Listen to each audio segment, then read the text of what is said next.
Bismillahirrahmanirrahim. Assalamualaikum warahmatullahi wabarakatuh. Waalaikumsalam warahmatullahi wabarakatuh.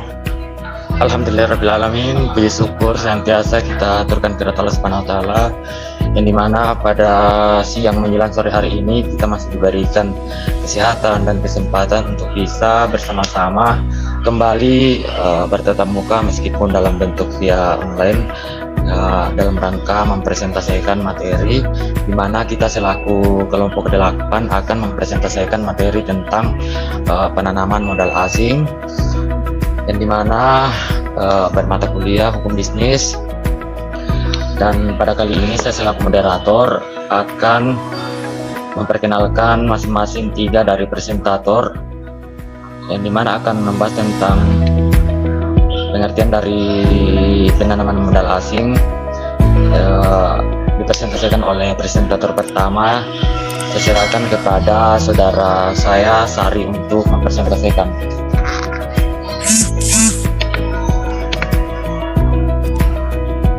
Baik, terima kasih atas kesempatan yang diberikan oleh moderator. Langsung saja saya membacakan materinya. Apa itu penanaman modal asing? Penanaman modal asing dalam kurung PMA.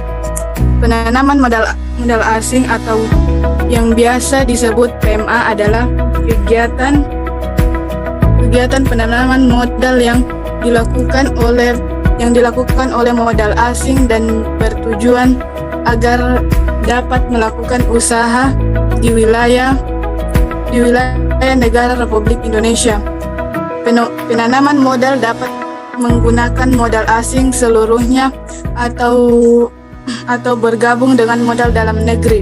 PMA merupakan salah satu cara agar para investor luar dapat berinvestasi dengan cara membangun, membeli total atau mengakuisisi perusahaan. Penanaman modal asing dalam kurung PMA dapat diartikan sebagai penanaman modal yang dilakukan oleh pihak swasta di negara asal pemilik modal, atau penanaman modal suatu negara ke negara lain atas nama pemerintah negara pemilik modal. Hingga 1994. Semua peraturan mengenai PMA telah diatur oleh Undang-Undang Nomor 25 Tahun 2007 Pasal 1 Ayat 3 tentang penanaman modal yang berbunyi, penanaman modal asing adalah kegiatan penanaman modal untuk melakukan usaha di wilayah negara Republik Indonesia yang dilakukan oleh penanaman modal asing, baik yang menggunakan modal asing sepenuhnya maupun yang berpatungan dengan penanaman modal dalam negeri. Kualifikasi dasar pendirian PT PMA. Terdapat beberapa kualifikasi dasar yang harus dipenuhi oleh semua penanaman modal yang ingin membuat PT PMA di Indonesia, yaitu akta pendirian PT, surat keputusan Menteri Hukum dan HAM untuk pengesahan Badan Hukum Perserahan Terbatas, dan NPWP perusahaan. Penanaman modal memiliki kekayaan bersih lebih dari 10 miliar. Tidak termasuk tanah dan bangunan tempat usaha. Hasil penjualan tahunan lebih dari 50 miliar. Dengan total nilai investasi lebih dari 10 miliar. PMA wajib memiliki nomor induk berusaha dalam kurun NIP sesuai dengan sektor bisnis perusahaan. Syarat pendirian PT PMA. Syarat administrasi yang perlu dipenuhi untuk dapat membuat pendirian PT PMA di Indonesia, yaitu anggaran dasar perusahaan, identitas perusahaan, pengajuan permohonan secara online, FC Paspor dari pemegang saham, Floha Raw Materials, deskripsi kelangsungan bisnis, surat rekomendasi dari instansi terkait, perjanjian kerjasama, bisa berupa MOU, joint venture atau lainnya.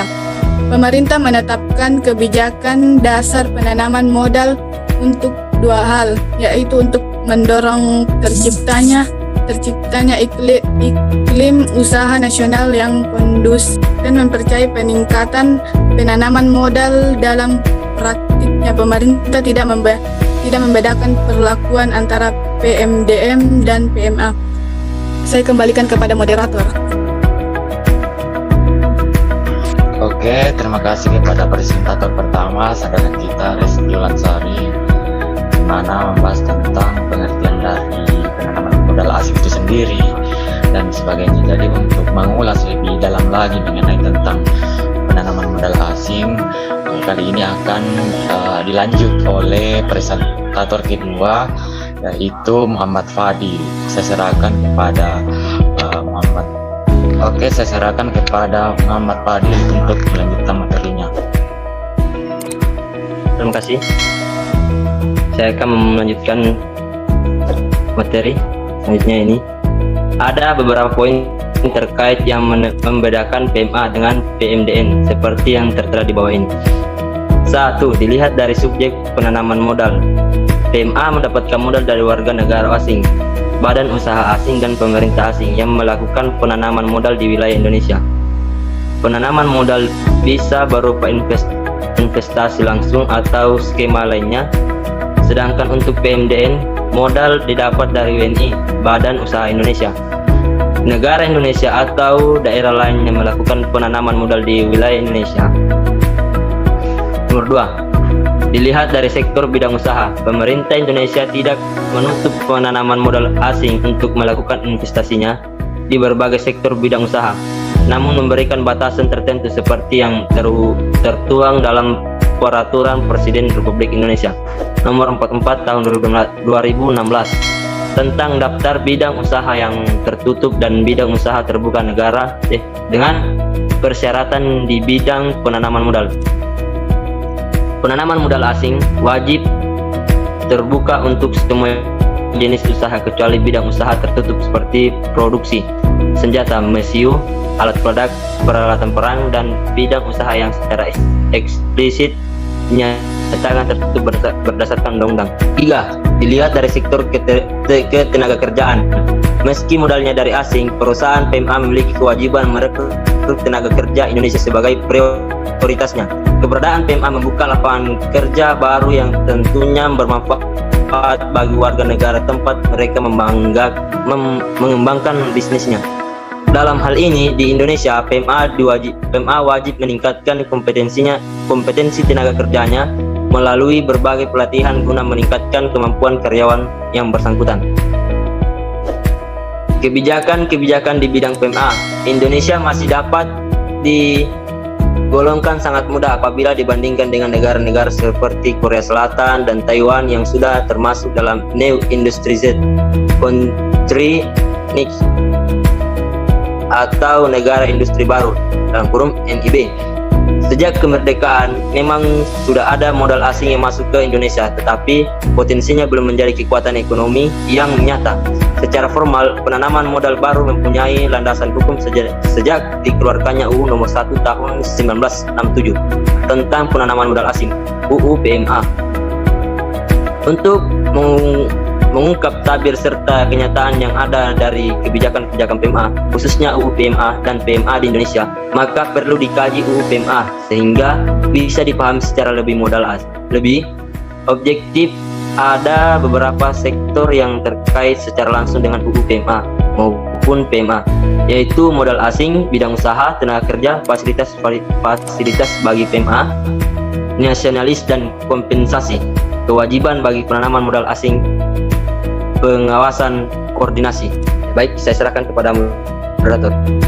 Terima kasih kepada presentator kedua, saudara kita Muhammad Fadil, mana membahas tentang perbedaan PMA dengan PMDN. dan juga kebijakan-kebijakan dalam bidang-bidang PMA. Jadi untuk membahas lebih lanjut, saya serahkan kepada presentator ketiga Alim B untuk melanjutkan materi dari PMA. Terima kasih. Terima kasih kepada moderator beri saya kesempatan untuk membacakan materi kami mengenai tentang prosedur pendirian PT PMA. Pendirian PMA terdiri dari beberapa proses yang harus dilewati, seperti memastikan kelengkapan dokumen dan memastikan kelengkapan administratif seperti MPWP atau akta pendirian PT dan surat keputusan, lalu memenuhi nilai investasi. PMA harus memiliki kekayaan bersih lebih dari 10 miliar. Semua itu tentunya tidak termasuk tanah dan bangunan, tempat usaha dan laporan keuangan terakhir. Setiap perusahaan di Indonesia baik PMA maupun BMDN harus memiliki EIB, itu nomor induk berusaha. Pembuatannya EIB dapat dilakukan secara online. Pembuatan EIB juga dapat dilakukan melalui BKPM, namun harus memahami dulu bisnis perusahaan yang didirikan, menyesuaikan lokasi usaha yang wajib disesuaikan dengan tata ruang wilayah setempat, kecuali jika lokasi perusahaan terletak di dalam kawasan ekonomi khusus, dan melengkapi kelengkapan khusus lainnya seperti surat rekomendasi atau lainnya. Selanjutnya, manfaat penanaman modal asing bagi Indonesia. Manfaat yang dapat kita peroleh dengan masuknya investasi asing ke Indonesia, salah satunya adalah masuknya modal baru untuk membantu mendanai berbagai sektor yang kekurangan dana. Investasi asing juga banyak membuka lapangan kerja baru sehingga angka pengangguran dapat berkurang. Manfaat yang paling nyata dan masuknya investasi asing adalah meningkatkan pendapatan negara melalui pajak. Selain itu, masuknya investasi asing biasanya disertai dengan transfer teknologi. Mereka membawa pengetahuan teknologi baru ke Indonesia yang lama-kelamaan akan dikembangkan pula di Indonesia. Tidak menutup kemungkinan pula para investor asing akan bekerjasama dengan UMKM, usaha makro, kecil dan menengah. Keterlibatan UMKM ini tentunya akan mendorong pertumbuhan perekonomian masyarakat. UMKM atau perusahaan dalam negeri juga berpeluang untuk memasarkan produknya ke pasar internasional. Dengan itu, saya kembalikan ke moderator. Terima kasih. Jadi seperti yang kita ketahui bahwa kita dengarkan dari materi awal sampai terakhir membahas tentang pengertian dari penanaman modal asing dan sebagainya. Jadi itulah materi yang sempat kami paparkan pada sore hari ini. Tidak ada kesalahan dan kekurangan. Kami selaku kelompok 8 meminta maaf kepada dosen dan teman-teman sekalian.